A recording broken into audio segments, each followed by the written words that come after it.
Bonjour et bienvenue. L'ONU reconnaît par vote l'esclavage des Africains comme le crime le plus grave contre l'humanité. Bienvenue sur ActuPV. Je vais vous lire l'article commenté et vous verrez un peu quelques hypocrisies de certains pays dans ce monde-là. Et quand je dis ça, ne pensez pas seulement aux pays qui vous viennent dans la tête, mais j'aimerais que vous allez un peu plus loin. Je vais vous le montrer tout à l'heure. J'ai un article de la BBC qui relate un peu le déroulement du vote ou un peu reprend un peu le sujet et je le trouve qui est très enrichi. Et donc, on va le lire, le commenter et puis vous aurez le lien de l'article dans la description de cette vidéo. Encore une fois, bienvenue sur ActuPV. Je passe sur l'article. L'ONU reconnaît par vote l'esclavage des Africains comme le crime le plus grave contre l'humanité. Aïe, aïe, aïe. Entre 12 et 15 millions d'Africains ont été capturés lors de la traite négrière. Alors, l'Assemblée générale des Nations unies a voté une résolution reconnaissant l'esclavage des Africains durant la traite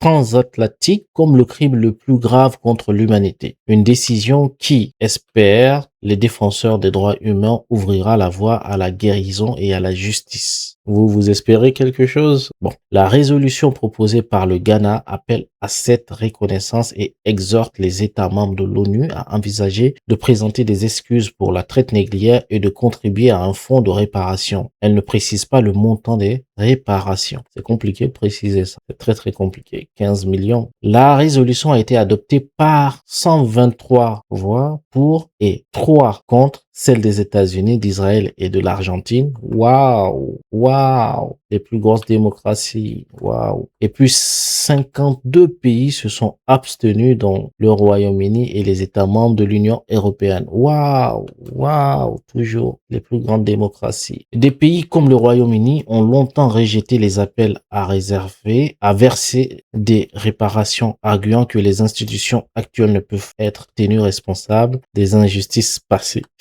Contrairement aux résolutions du Conseil de sécurité de l'ONU, celles de l'Assemblée générale ne sont pas juridiquement contraignantes bien qu'elles bénéficient d'un poids sur l'opinion internationale. Bon, qu'est-ce que cela veut dire? Que finalement, tous les simagris, des votes et blablabla, allez, ça va passer dans un article, 2 articles, quelques journaux, mais finalement c'est fini. On va le savoir, mais il y aura pas de suite en fait. Et oui, c'est comme ça, hein. Qu'est-ce que vous voulez? Il fallait être fort. Qu'il soit inscrit dans l'histoire que lorsque nous avons été appelés à agir, nous avons fait ce qui était juste pour la mémoire des millions de personnes qui ont subi l'indignité de la traite négrière et celles qui continuent de subir la discrimination raciale, a indiqué le président ghanéen John Mahama à l'Assemblée avant le vote. L'adoption de cette résolution est une garantie contre l'oubli. Voilà, ça se comprend. Elle permet également de lutter contre les séquelles persistantes de l'esclavage, très difficile, a-t-il ajouté, plus tôt, son ministre des Affaires étrangères, Samuel Ekudzeto Ablakwa, a indiqué à l'émission Newsday de la BBC: nous exigeons des réparations et soyons clairs, les dirigeants africains ne réclament pas l'argent pour eux-mêmes. Oui, peut-être que toi, oui, mais on connaît, il y a certains, ils s'en fichent. Hein. Nous voulons que justice soit rendue aux victimes et que les causes soient soutenues, avec des fonds pour l'éducation, les fondations et des programmes de formation professionnelle. Maintenant, je vous disais qu'on allait parler un peu des pays ou de l'hypocrisie qu'il y a autour de ce sujet et vous comprendrez de quoi je parle. On est d'accord qu'on parle de la traite négrière transatlantique, c'est-à-dire la traite, le commerce triangulaire que vous connaissez très bien, qu'on vous a appris, entre les 3 continents, Afrique, Amérique et puis Europe. Et donc, forcément,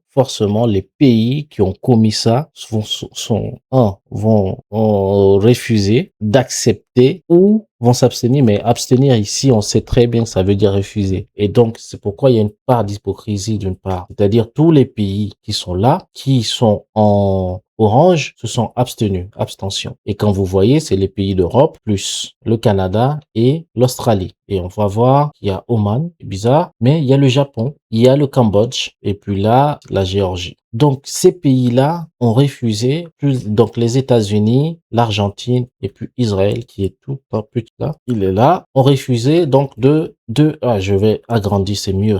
Donc, ont refusé de valider cette résolution, tout simplement parce que ce sont les responsables. Maintenant, moi, je me suis dit, c'est un peu logique, quoi, tu vois. Si tu peux dire non, c'est pas de ma faute, c'est mes anciens, c'est pas moi, tu vas le dire, en fait. Mais non, On sait qu'il y a des pays moyen-orient qui ont fait des traités négrières. Pourquoi là ils sont en faveur? C'est parce qu'on parle de la traite transatlantique. Je suis sûr et certain, si on parlait de la traite globale des Africains, qui ont beaucoup subi, hein, eh ben, ceux-là aussi allaient s'abstenir. Ils vont s'abstenir parce qu'ils ont fait cette traite aussi. Ils l'ont fait. Mais vu que là, le président ghanéen a levé, en fait, la demande concernant la traite transatlantique, eh ben, en fait, c'est les pays directement concernés. Tous les pays, quasiment tous les pays directement concernés se sont abstenus ou ont refusé.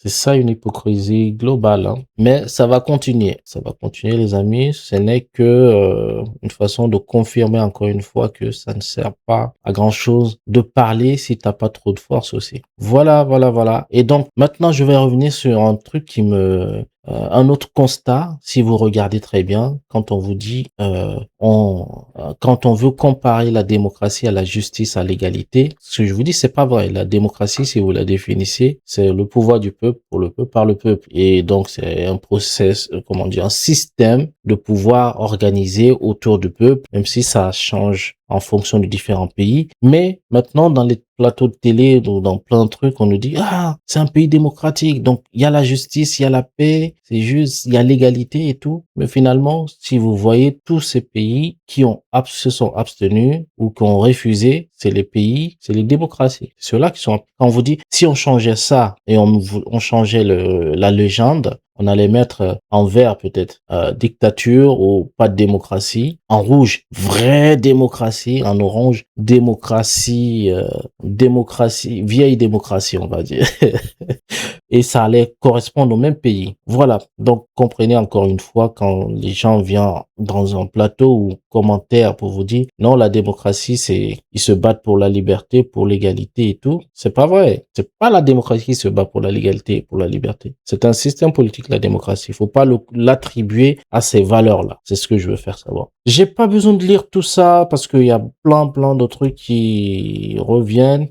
Retenir de 1500 à 1800, donc 300 ans. C'est-à-dire qu'il y a eu des générations d'Africains qui sont nés et sont morts dans ce système d'esclavage. Donc pour eux, c'est quand même une normalité en fait. Vous voyez ce que je veux dire? C'est que tu nais, tu sais qu'il y a l'esclavage qui existe chez toi et puis tu continues, tu vois certains gens qui viennent prendre tes proches. Ça devient quasiment normal en soi parce que c'est comme ça la vie en fait dans ce lieu-là. Et tu connais pas autre chose en fait que ça. C'est terrible hein, ça c'est terrible. Et sachant qu'en 1500, 1800, quand on dit 15 millions en pourcentage de la population, pour moi c'est énorme. C'est vrai que maintenant 15 millions, voilà, c'est une population d'un pays, mais ces années, dans du 16e au 19e siècle, c'est beaucoup ça. C'est beaucoup.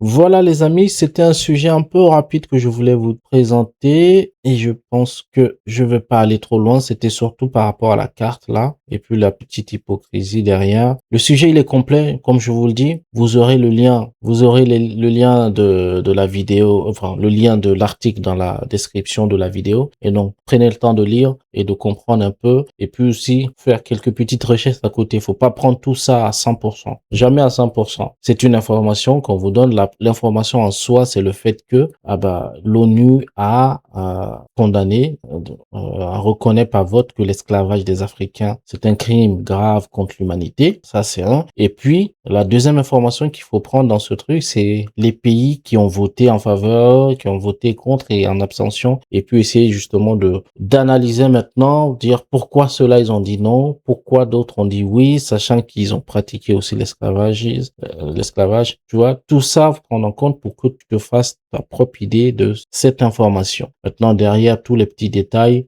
à toi de voir si tu veux forcément tout comprendre ou lire, mais ne les prends pas à 100%. C'est ce que je veux te dire. Merci pour cette vidéo et puis à très bientôt sur ActuPV. Ciao, ciao.